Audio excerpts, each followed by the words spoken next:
सिर्फ 1 कप सूजी को थोड़े से आम में डालकर जब आप इस नई रेसिपी को बनाएंगे तो आप यकीन करें खाने वाले सभी उंगलियां चाटते रह जाएंगे। तो चलें जी अपनी मज़ेदार और ज़बरदस्त इस रेसिपी को बनाना शुरू करते हैं। बिस्मिल्लाहिर्रहमानिर्रहीम। अस्सलाम वालेकुम। उम्मीद है आप सब ठीक होंगे। तो इस इंतहाई मज़ेदार सी रेसिपी को बनाने के लिए सबसे पहले तो आपने यहाँ पर ले लेने हैं 2 अदद आम, और आम यहाँ पर मैंने मीडियम साइज़ के लिए हैं। अगर बहुत ज़्यादा छोटे हों तो आप 3 अदद आम जो है ना वो ले सकते हैं। आम लेने के बाद अब आपने उनको अच्छी तरह से छील लेना है। जब आप उसको अच्छी तरह से छील लेंगे तो अब आपने इसको अच्छी तरह से कट कर लेना है। आमों को कट करने के बाद इस तरह से करके मैं इसको छोटे-छोटे से स्लाइसेस में कट कर लूँगी, और यहाँ पर मैंने सभी को कट करके प्लेट के अंदर रख लिया है, ठीक है। यहाँ पर जो मेजरमेंट है उसी हिसाब से आपने चीज़ों को बनाना है। अब यहाँ पर आपने ले लेना है 1 अदद जूसर वाला जो जग होता है वो लेंगे, और उसके अंदर तमाम जो आम आपने कट करके अच्छी तरह से रखा हुआ था इसे हम इसमें शामिल कर देंगे, और उसके साथ ही हम इसमें डालेंगे यहाँ पर दूध, और दूध आपने यहाँ पर ले लेना है आधा कप, ठीक है। जैसे ही आप इसमें दूध शामिल कर लेंगे अब यहाँ पर हमने ले लेनी है चीनी, और चीनी भी आपने यहाँ पे आधा कप ही लेनी है। अब आपने इसको अच्छी तरह से चला लेना है। याद रखिए इसके अंदर कोई पानी और दूध वगैरह बिल्कुल ऐड ना करिएगा, क्योंकि ये जो मैं रेसिपी आपको बता रही हूँ बिल्कुल परफेक्ट मेजरमेंट होगी इसकी। अच्छा, यहाँ पर अब आपने इसमें थोड़ा-सा जो पल्प है वो बचा लेना है। तकरीबन आधा कप जो है ना पल्प हमने बचा लिया है, बाकी हमने इसमें शामिल कर दिया है, बोल में डाल दिया है। अब यहाँ पर आपने ले लेनी है सूजी, और सूजी आपको बारीक मिल जाए वो भी ठीक है, मोटे वाली मिल जाए वो भी ठीक है, जो भी मिल जाए आप ले लीजिए। और अब आपने 1 कप सूजी जो है ना इस आम के पल्प के अंदर शामिल कर देनी है। सूजी शामिल करने के बाद अब आपने इन सभी चीज़ों को पहले तो हल्का सा इस तरह से करके मिक्स कर लेना है, ठीक है, ताकि कोई भी इसके अंदर लम्स वगैरह जो है ना वो ना बने। अच्छी तरह से आपने सूजी को इस तमाम पल्प में मिक्स कर लेना है। जब जैसे ही अच्छी तरह तमाम सूजी मिक्स हो जाएगी तो अब हम इसमें बाकी चीज़ों को ऐड करेंगे। उसके बाद अब आपने इसमें शामिल कर देना है यहाँ पर मैदा। मैदा आपने लेना है आधा कप, ठीक है। 1 कप अगर सूजी है तो आधा कप मैदा होगा। अगर रेसिपी कम मिकदार में बनानी हो तो आधा कप सूजी ले लीजिएगा और 2 से 3 चम्मच मैदा ले लीजिएगा। अच्छा, मैदा शामिल करने के बाद आधा कप अब आपने इसमें 1 चम्मच जो है ना वनीला कस्टर्ड का मैं इसमें शामिल कर रही हूँ। वैसे तो इसे डालना टोटली ऑप्शनल है, लेकिन इससे टेस्ट बड़ा मज़े का आता है। आधा चम्मच आपने इसमें शामिल कर देना है बेकिंग पाउडर का, जिससे आप केक वगैरह बनाते हैं ना वही। उसके साथ ही अब हम इसमें डालेंगे अंडे। अंडे जो है ना हमने यहाँ पे डाल देने हैं 2 अदद। अब इन सभी चीज़ों को हमने इसमें शामिल कर दिया। डालने के बाद अब आपने चम्मच की मदद से सभी चीज़ों को यहाँ पर कर लेना है अच्छी तरह से मिक्स, ठीक है। अच्छा, यहाँ पर जो है ना इतनी रेसिपी में अंडे जो हैं वो 2 अदद काफ़ी होंगे, लेकिन अगर आपने ज़्यादा मिकदार में बनानी हो या कम मिकदार में बनानी हो उस हिसाब से इसको आप सेट कर सकते हैं। अब यहाँ पर हमने सभी चीज़ों को अच्छी तरह से बीट कर लेना है, ताकि कोई भी इसके अंदर लम्स वगैरह नहीं बने, और ज़बरदस्त स्मूथ सा हमारा ये जो बैटर है ना बन करके तैयार हो जाए। अब यहाँ पर जैसा कि आप देख सकते हो मैंने इसको अच्छी तरह से बीट कर लिया है। बीट करने के बाद अब मैं आपको किसी भी चम्मच की मदद से इसकी कंसिस्टेंसी को चेक करवाऊंगी कि किस तरह से होनी चाहिए। थोड़ी थिक ही होनी चाहिए, ये देखें इस तरह से, पतला बैटर बिल्कुल भी नहीं होना चाहिए। अब जब आप इसको अच्छी तरह मिक्स कर लें अब आपने इसको छोड़ देना है कम से कम आधे घंटे के लिए। तो जब तक सूजी अच्छी तरह से फूलती है आपने यहाँ पर ले लेना है 1 अदद सॉस पैन। 2 किलो मैंने दूध लिया है, ठीक है। कम लेना हो तो आप थोड़ा कम भी ले सकते हैं। अच्छा, लेने के बाद दूध को मैंने कर लेना है पहले तो अच्छी तरह से बॉयल। दूध अगर पतला हो तो थोड़ा ज़्यादा आपने इसको बॉयल कर लेना है। जैसे ही आपने दूध को अच्छी तरह से बॉयल कर लेना है तो अब यहाँ पर हमने इसमें शामिल करनी है चीनी, और चीनी आप अपने टेस्ट के हिसाब से भी डाल सकते हैं। मैं यहाँ पर आधा कप जो है ना चीनी का डाल रही हूँ, क्योंकि हमने इसके अंदर आम वाला जो पल्प है उसे भी ऐड करना है, तो चीनी थोड़ी सी हमने कम ही डालनी है। अच्छा, यहाँ पर जैसे ही आप चीनी डालेंगे, चीनी डाल करके अब आपने इन सभी चीज़ों को अच्छी तरह से कर लेना है मिक्स।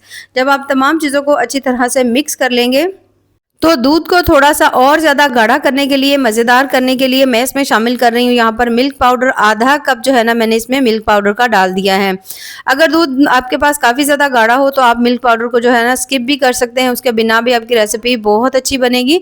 लेकिन अगर जो दूध है वो थोड़ा ज़्यादा पतला हो ना तो फिर थोड़ा सा डाल लीजिएगा। अच्छा, मिल्क पाउडर ऐड करने के बाद अच्छी तरह से हमने इसको दूध को फिर से पका लिया है। अब आपने यहाँ पर ले लेना है कस्टर्ड पाउडर, ठीक है। वनीला कस्टर्ड पाउडर मैंने लिया था, और तकरीबन मैंने 4 से 5 चम्मच, ठीक है, 5 से 6 ले सकते हैं या 5 चम्मच ले लीजिएगा। आप पानी या दूध में उसको मिक्स कर लीजिएगा इस तरह से करके। अब आपने थोड़ा थोड़ा इसमें डालते जाना है, अच्छी तरह से आपने मिक्स करते जाना है ताकि कोई लम्स वगैरह नहीं बने, और अच्छी तरह से ज़बरदस्त सा जो कस्टर्ड है यहाँ पे बन करके तैयार हो जाए। देखिए इस तरह से करके हम थोड़ा थोड़ा डालते जाएंगे, अच्छी तरह से आपने इसको मिक्स करते जाना है। जैसे ही आप देखो कि अच्छी तरह से आपने तमाम कस्टर्ड इसके अंदर डाल दिया है और अब आपने इसकी मिक्सिंग भी अच्छी तरह कर ली है, तो फिर आपने कस्टर्ड को कुछ देर के लिए ज़रूर पकाना है, क्योंकि इसके अंदर जो कस्टर्ड पाउडर है ना उसका कच्चापन ख़त्म करने के लिए भी आपको उसको थोड़ी देर के लिए ज़रूर पकाना चाहिए। अब यहाँ पर आप देख सकते हैं माशाल्लाह काफ़ी हद तक कस्टर्ड जो है उसको हमने पका लिया तकरीबन 3 से 4 मिनट। काफ़ी ज़्यादा वो थिक भी हो चुका है। जब इस तरह से ये पक करके तैयार हो जाए तो इसके टेस्ट को थोड़ा ज़्यादा मज़ेदार करने के लिए हम इसमें शामिल करेंगे 2 से 3 जो ड्रॉप्स है ना वनीला एसेंस के डाल देंगे। वनीला एसेंस डालने के बाद हल्का सा फिर से आपने इसको मिक्स कर देना है। बस यहाँ पर आपने इसको थोड़ा मिक्स करना है, 1 से 2 मिनट के लिए पका लीजिएगा। अब आपने यहाँ पर इसकी फ्लेम को बंद कर देना है, ठीक है। फ्लेम बंद करने के बाद अब आपने इसको थोड़ा सा ठंडा होने देना है। बहुत ज़्यादा ना ठंडा होने दीजिएगा लेकिन हल्का सा ठंडा ज़रूर कर लीजिएगा। तो जैसे ही आप देखो जो कस्टर्ड है वो थोड़ा-थोड़ा सा ठंडा होना शुरू हो चुका है, जैसे कि आप देख सकते हो। ये देखें यहाँ पर इसके ऊपर हल्की सी क्रीम आ चुकी है, जिसका मतलब है थोड़ा सा कस्टर्ड जो है वो ठंडा हो गया है। तो अब हमने इसमें शामिल कर देना है आम का पल्प, जो तकरीबन आधा कप से थोड़ा सा ज़्यादा था, वो हमने बचा करके रखा हुआ था ना, वो पल्प आपने इस स्टेज पर इसके अंदर डालना है। डालने के बाद अब आपने इसको जल्दी से कर लेना है अच्छी तरह से मिक्स। तो जैसे ही आप इन सभी चीज़ों को अच्छी तरह से मिक्स कर लेंगे, मिक्स करने के बाद अब आपने इसे थोड़ा और ठंडा कर लेना है। किसी फ्रिज या फ्रीज़र में रख दीजिएगा ताकि कस्टर्ड जो है वो अच्छी तरह से ठंडा हो जाए, ज़बरदस्त सा हो जाए और थोड़ा सा थिक भी हो जाए। तो जब तक कस्टर्ड अच्छी तरह से ठंडा होता है, यहाँ पर जो हमने सूजी रखी हुई थी और सभी चीज़ों को मिक्स करके रखा हुआ था, ये देखिए सूजी काफ़ी हद तक फूल चुकी है और बैटर जो है ना वो भी काफ़ी ज़्यादा थिक हो चुका है। ये देखिए इस तरह से होना चाहिए, पतला बिल्कुल ना हो, ना ही बहुत ज़्यादा गाढ़ा हो कि आगे चल के थोड़ा सा मसला ना बन जाए, ठीक है। तो आपने कोशिश करनी है कि इसकी कंसिस्टेंसी जो है ना इस तरह से होनी चाहिए, ठीक है। बहुत ज़्यादा ना तो थिक होनी चाहिए, ना ही बहुत ज़्यादा पतली होनी चाहिए। अब हम इसे बनाना स्टार्ट करते हैं। बनाने के लिए हमने यहाँ पर ले लेना है 1 अदद पैन, उसके अंदर हम शामिल करेंगे थोड़ा सा ऑयल। जैसे ही ऑयल हल्का सा गर्म होगा, ऑयल ले लीजिए या घी ले लीजिए, जो आपके पास हो वो ले लीजिए। फ्लेम आपने यहाँ पर बिल्कुल हल्की सी करनी है। अब आपने चम्मच की मदद से इस तरह एक-एक चम्मच जो है ना आपने भरते जाना है और इस तरह से करके आपने पैन में डालते जाना है। याद रखिए इसे बनाते हुए आपने फ्लेम जो है ना उसका बहुत ज़्यादा ध्यान रखना है, नहीं तो ये बहुत ज़्यादा जल्दी से जल जाएगी। तो यहाँ पर मैं बिल्कुल हल्की लो टू मीडियम फ्लेम के ऊपर मैं इसको पका रही हूँ, देखें। अब साथ-साथ ये पकती जाएँगी। अब आपने इसको छोड़ देना है 1 से 1.5 मिनट के लिए, बहुत ज़्यादा टाइम नहीं देंगे।